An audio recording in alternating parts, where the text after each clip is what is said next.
Hi, everybody. So today, myself and Alan are going to be speaking about disability allowance when your child turns 16. So, Alan, would you like to tell us a little bit about that, please? Sure. As every kind of parent is aware, when your child's up to the age of 16, they'll be getting the domiciliary care allowance, and that's your monthly payment of 309.50. And it's a very important payment. It's one that we say it's kind of gate open. You need to have in place before other entitlements come. But there's a big change for your child when they turn 16, and this is probably the main change for your child when it comes to their financial situation. And what actually happens is the domiciliary stops automatically at 16, you never going to get a payment after that. But your child at that point can apply for their own payment, and that payment is called disability allowance, which is the most important payment that there is available to your child. And if they get granted a disability allowance, what they'll get is 203 a week, and they'll get that each week from the age of 16 right up until the age of 66.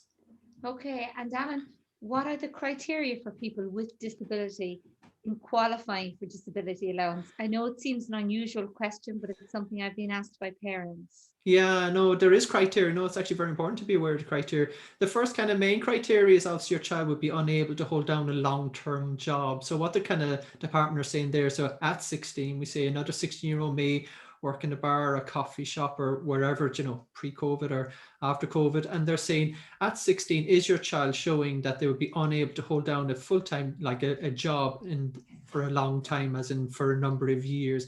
So once they meet that criteria, then that's the first kind of hurdle. And I suppose the second and the more kind of important criteria to be aware of, it's means tested. So the next thing they want to investigate is, does your child have credit union accounts, bank accounts? How much have you saved in their name? Have they got any other types of assets? Have they inherited anything from grandparents or even the parents? Is there any kind of shares, or is there anything of value? So again, this is all then brought into the means testing at that point. And once they kind of qualify under those two main criteria, then they will be awarded their disability allowance going forward. Okay, and is there flexibility from the department when assessing a person's means, Alan?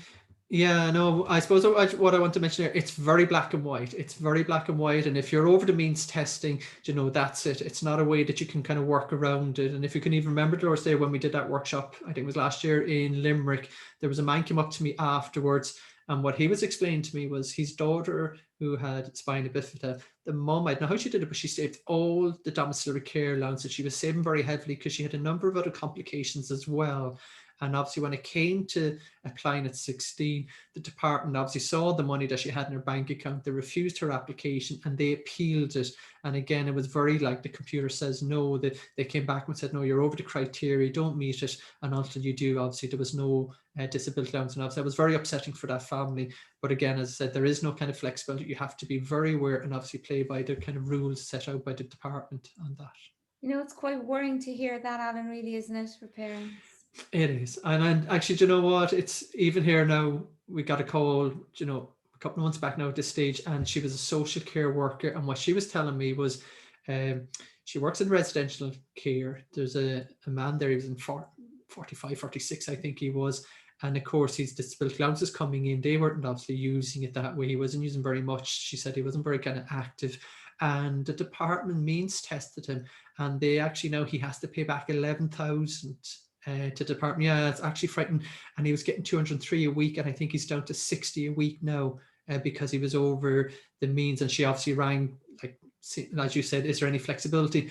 And it wasn't. There's nothing that poor man can do. It's unfortunate, but again, and she said he was very upset because obviously he was saving very hard, for the future, and obviously trying to have money because his parents are elderly now, and we think when they pass away, he had this extra money, but obviously now he's kind of quite devastated, and there's no, as you said, it's a crazy world. It's a crazy world, but that's unfortunately the world a lot of people with disability live in. Yes. So, what can parents do to prevent their children losing their disability allowance?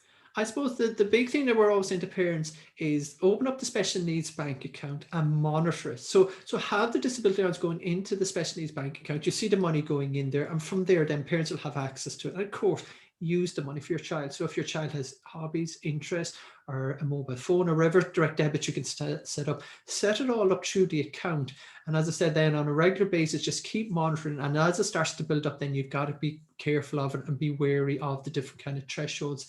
And the thing we'd even say to parents, which is kind of slightly unusual, we often say, why don't you get them to contribute to the family upkeep? So they put money obviously into the parents' account, and then the parents can put it away for them, and obviously not in their name, but it can put away the money for them for their future. And that's what we're really suggesting parents: open special needs bank account, close down all the other type of accounts you have, and just monitor from there going forward for your child. Okay, and another question I'm asked by a lot of parents is, can people in receipt of disability allowance work? Good. Yeah. Excellent. Yeah. No, they can certainly. It can certainly work away, and particularly they can work part time. And I think the first €120 they work part time has no impact on their disability allowance. So again, that's a positive thing. Of course, if your child then earns over, say, the 120, and I think it's up to 350 now, the department will allow you, so they can earn, we say, in that bracket. And when they do, of course, it will impact percentage of their disability allowance, where again they can keep their disability allowance, their medical card, and get that proportion, that's over. And of course, then from 350 upwards, if your child's earning over 350 upwards, then the department obviously will say that they can hold down a full-time job. Remember that criteria. So therefore, then they'll stop the disability allowance at that time. So no, again, don't worry. And again, by claiming the disability allowance, this is something actually, Doris, I want to mention. By claiming disability, you don't stop your child from getting a job in the future. So parents often say, look, my child's 60, I don't know, should I claim the disability because I don't know how they're going to be when they're in their 20s. It's never going to be an issue, because it's not something that if you claim disability, it means that you're prevented from work in the future. Quite the opposite. It should be a stepping stone, and you probably get access in college or all these different areas with more supports once you have the disability allowance in place as well. Okay, so that's interesting.